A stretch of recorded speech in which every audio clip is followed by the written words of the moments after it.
I am the Tofu Golem. Please enjoy the video.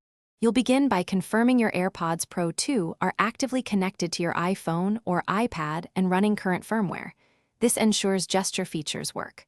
Once done, put them in your ears and open Control Center to see the immediate volume level. Now, use the stem swipe.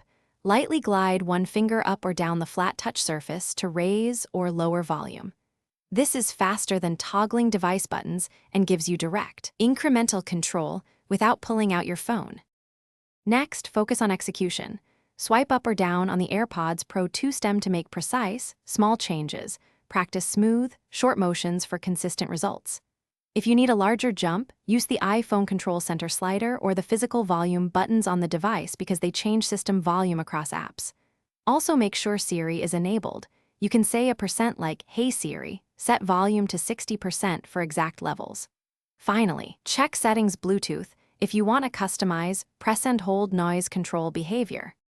To finish, play music or video and confirm the swipe gesture and device sliders respond as expected. This verifies both connection and input mapping.